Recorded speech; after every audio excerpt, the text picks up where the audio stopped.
guys! Welcome back to my YouTube channel. So for today's vlog, magluluto po tayo ng pinakbet at ipapakita namin ng mama ko, syempre. Hello? Ang mga ingredients po na kakailangan natin para sa pinakbet. Syempre, nutrition month ngayon, kaya kailangan masustansya ang ating mga kakainin. So let's start. Ano nga bang mga kailangan natin, mother? Okay, kailangan natin ng luya, garlic, onion,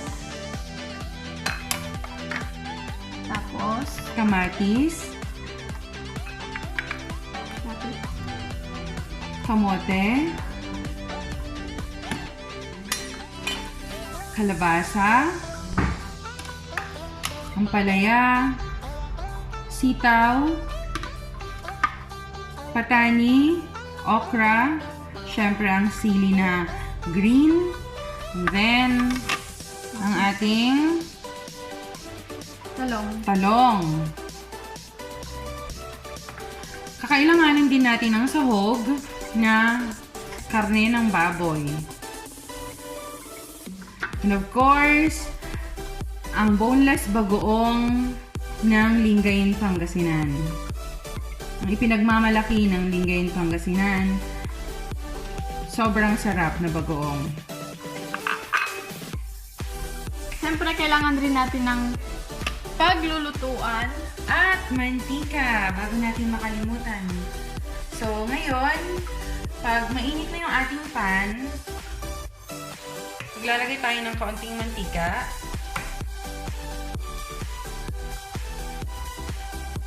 Okay, so hindi pa ata siya nabuksan. Hindi pa nga po siya nabuksan. And, wait.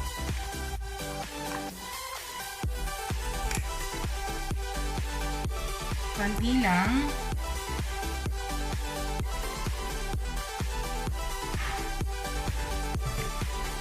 Ngayon, uunahin natin ang garlic.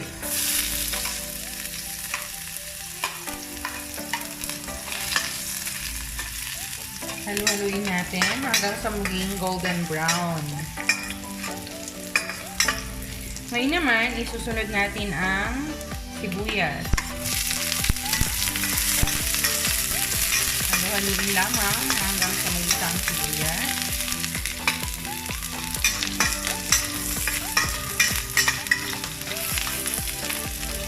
Sunod naman natin ang luya. Ang luya, guys, siya yung magtatanggal ng lansa ng bagoong. Siyempre, pampasarap na rin. Sunod natin ang kamote. Mas masarap, guys, pag may kamote kasi nagbibigay ito ng linamnam at tamis sa ating pinakbet.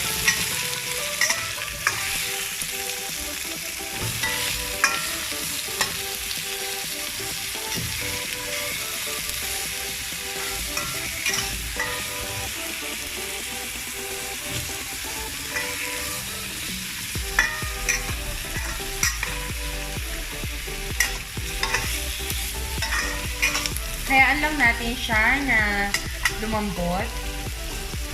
Kailangan din po natin siyang takpan para lumambot naman siya. Hindi siya masunog. Kukunin muna natin yung pansakit. So, kailangan natin ng pansakit.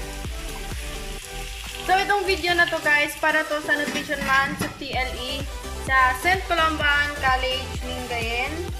At ginawa ko tong video na to para naman, siyempre, mga ayaw sa gulay dyan. Kailangan natin kumain ng gulay upang tayo maging malusog. Of course. Aantayin natin siyang maluto and I'll be back.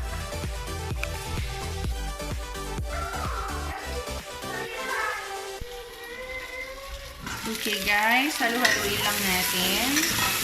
Kapag alam natin na medyo lumambot na ang ating kamote, ilalagay natin ngayon yung kamatis.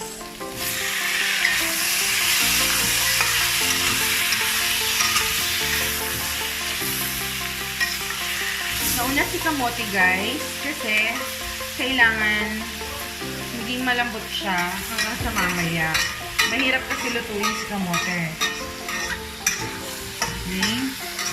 Halu-haluin lang natin hanggang sa magisa yung ating kamatis.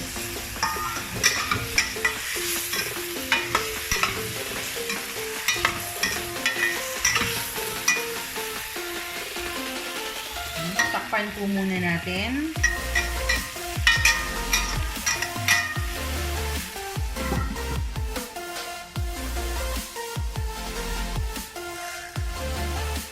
Ngayon guys, itong karne, separated siya na igigisa. Palalabasin natin yung oil niya. Yung taba ng baboy.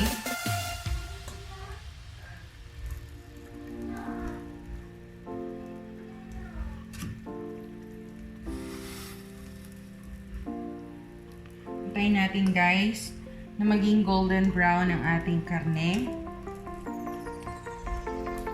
Actually, may nagisa na tayo na kamote at kamatis. Kapag naluto na tong karne, saka natin ihahalo doon sa unang nagisa. Then, susunod natin ang ibang ingredients.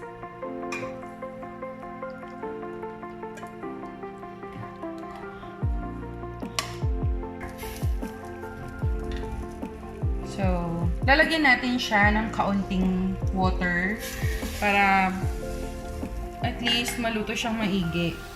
At maiwasan natin ang pagkakaroon ng colon cancer. Kasi ang karne ang pinakamahirap na tunawin sa ating katawan. So, kailangan lutong-luto ang ating karne.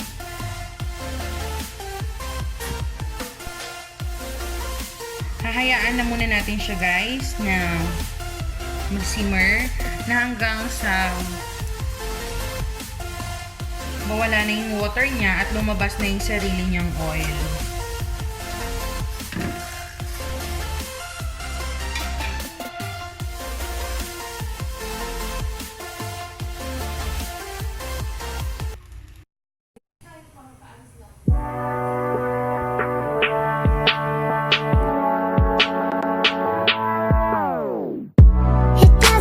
Strong, it doesn't make us weak. Tongue-tied to service like sharp preteens. I could only breathe. Live to believe I'm alone.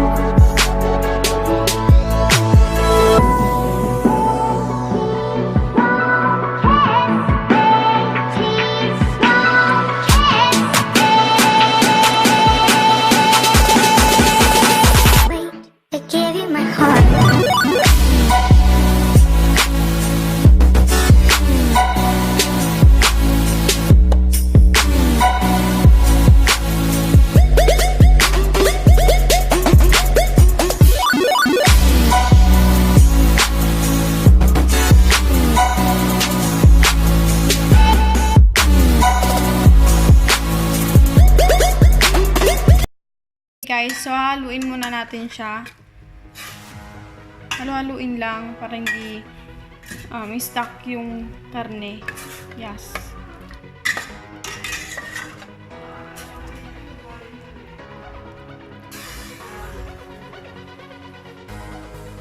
Babalikan natin siya mamaya pag medyo naluto.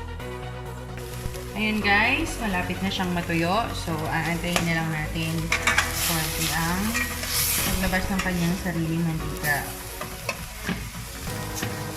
After nito, kapag naging golden brown na siya, isa-separate lang muna natin siya.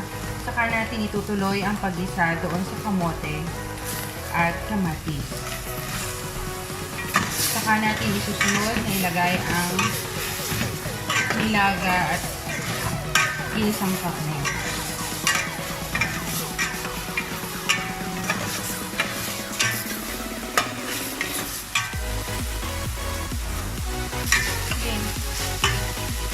Ayan guys, lumalabas na yung kanyang mantika. Haluin lang natin at hayaan na maging golden brown.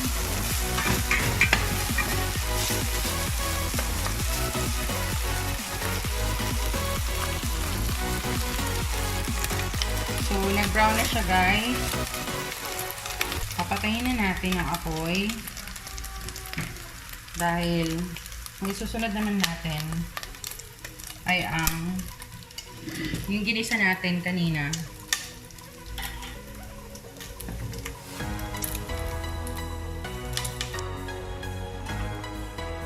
Guys, ito yung ginisa natin kanina na kamote at kamatis.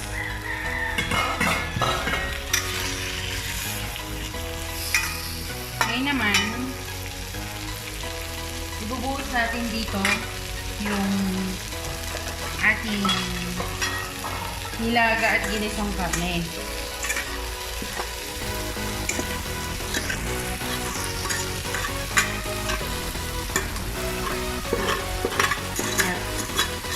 Igigisa ulit natin siya kasama ang ibang ingredients.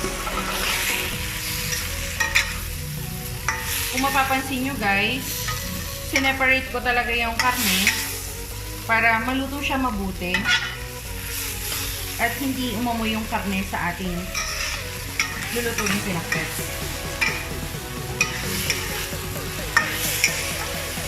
Haluin lang natin. Ngayon naman, isusunod natin ang kalabasa.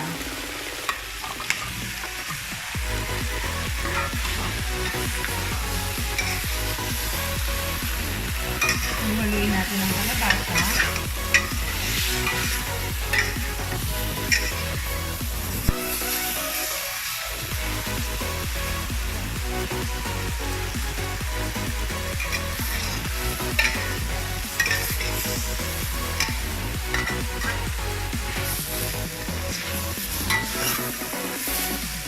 Babalikan natin siya guys kapag medyo malambot na ang ating kalabasa.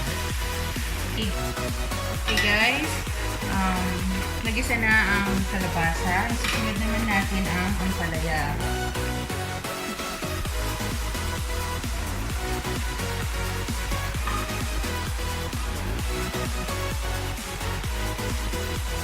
Haluin lang po natin.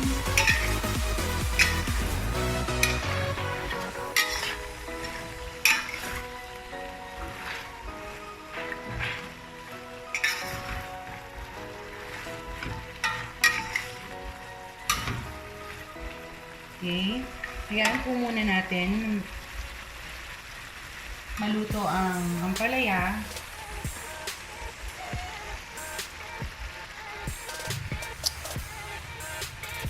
Okay, susunod naman natin ang sitaw.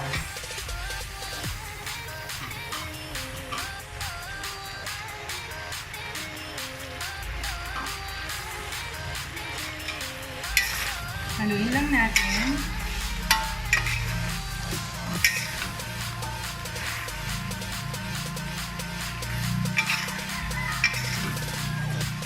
Magantay po tayo ng mga 1 minute bago natin isunod ang patay. Okay guys, haluin lang ng haluin. Saka natin isusunod ang patay.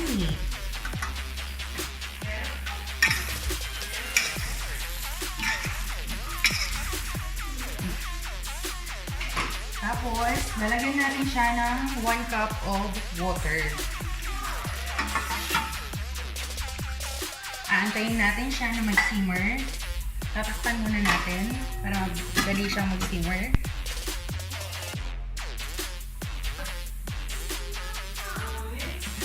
Okay. So, malapit na siya mag-simmer. Yan. Naaamoy ko na ang kanyang bango. Since kumukulo na siya, ilalagay natin ang boneless bagoong na specialty ng Lingayen, Pangasinan, of course. Lagay natin. At hayaan ulit natin na kumulo. Haluin and then takpan. Antayin natin mag-simmer ng kahit mga 1 minute.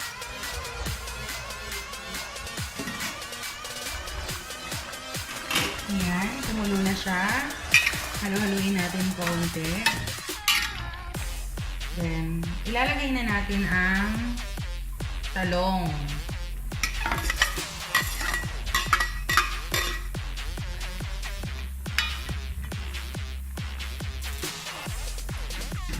Ilalagay na rin natin ang sili upang lumasa na at umumoy sa ating pinakbet.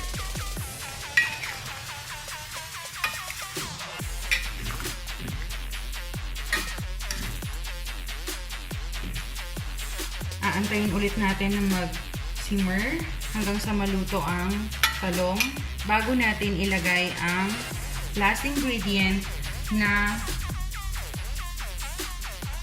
okra. So, konting-konti na lang guys.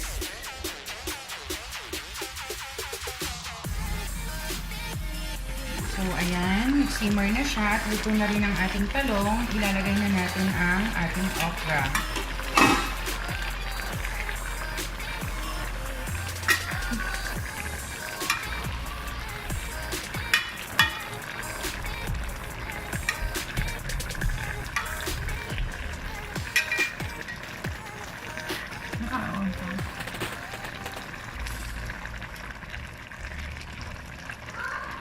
Okay guys, since nalagay na natin yung okra, aantayin na lang natin siya mag-simmer ng 1 minute and then, yun na!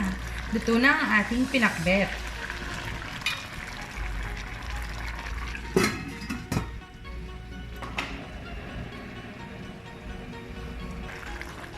Okay guys, ayan na, luto na ang ating pinakbet. So, maglalagay na tayo sa plato para matikman na natin ang ating pinakbet.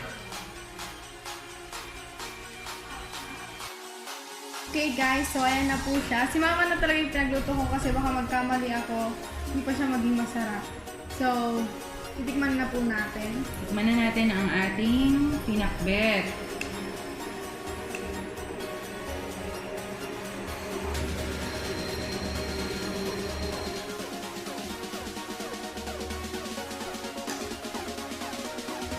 So, yes na yes. Sobrang sarap. Kailangan talaga natin kumain ng gulay sa araw-araw. Upang sa gayon, lagi tayong malusog. Okay, okay, okay.